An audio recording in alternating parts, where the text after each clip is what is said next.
You got a raise last year. Maybe it was $5,000 more. Maybe $10,000 more. And you remember thinking, okay, this is it. This is when things finally start changing.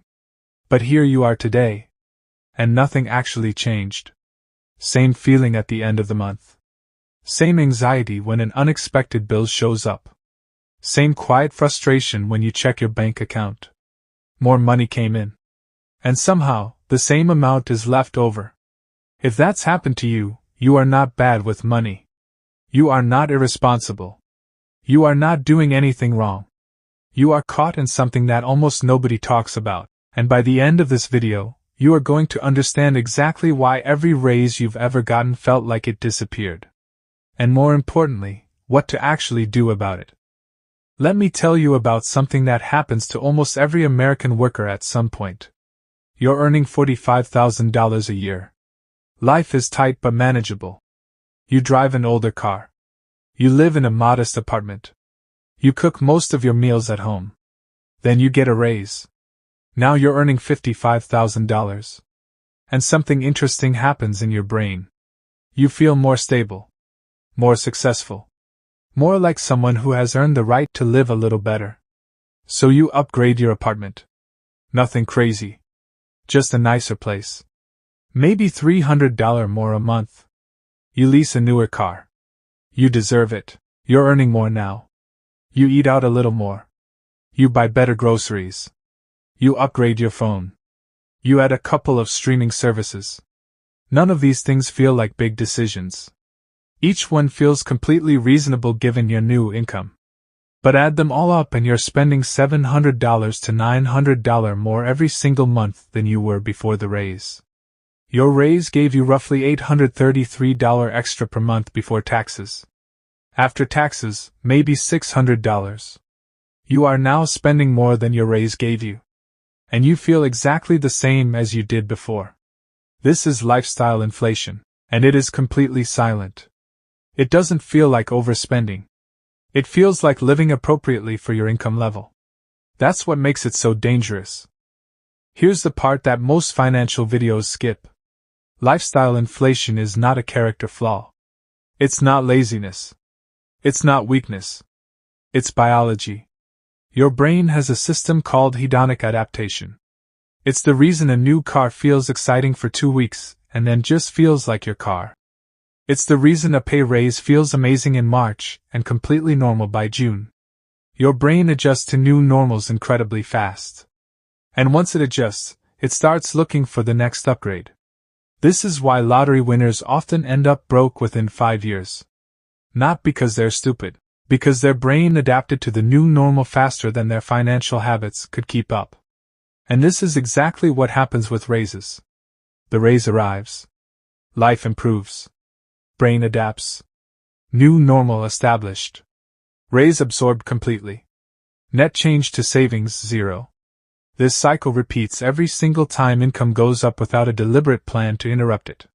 And here's the brutal truth. Most Americans have gotten multiple raises over their working life. Most Americans are still living paycheck to paycheck.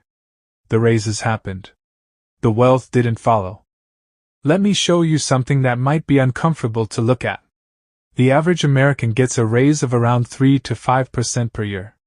Over a 10-year career, that adds up to significant income growth. Someone who started at $40,000 in 2015 might be earning $58,000 to $65,000 today. That's $18,000 to $25,000 more per year than they started with. Now here's the question. Where is that extra money? For most people, it went into a bigger apartment. A newer car. Better restaurants. More subscriptions. Nicer clothes. Small upgrades across every single category of life, all of which feel completely normal now. All of which would have felt like pure luxury 10 years ago. If even half of those raises had been saved or invested instead of absorbed by lifestyle, that person would have $90,000 to $125,000 saved today. Instead, the average American between 35 and 44 years old has around $45,000 in retirement savings. Total. After a decade of raises. After a decade of working hard, after doing everything society told them to do, the raises came. The lifestyle absorbed them. And the wealth never arrived.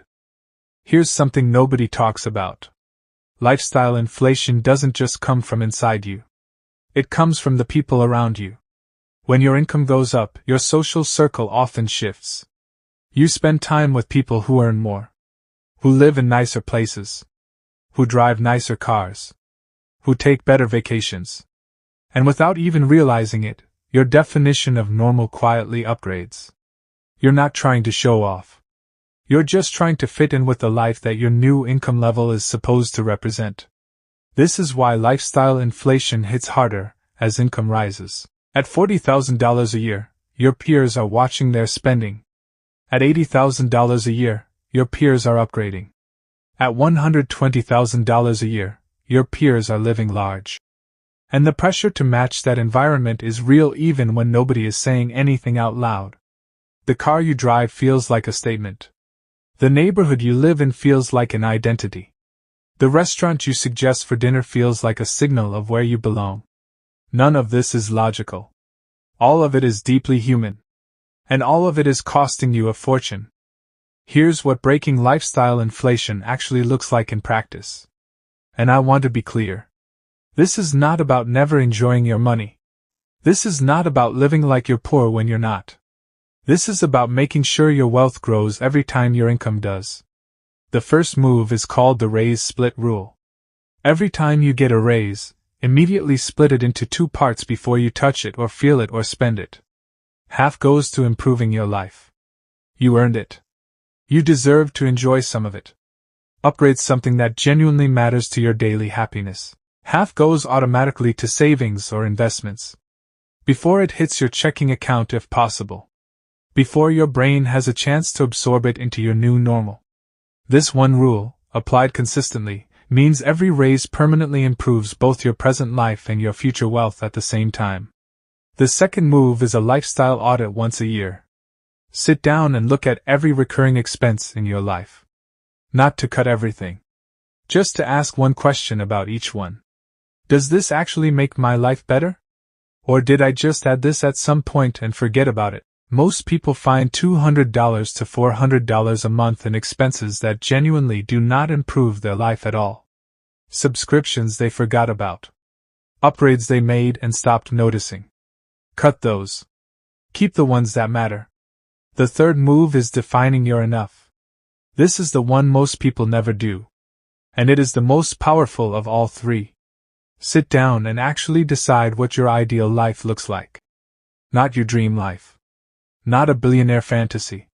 Your actual ideal everyday life. What does your home look like? What do you drive? Where do you eat?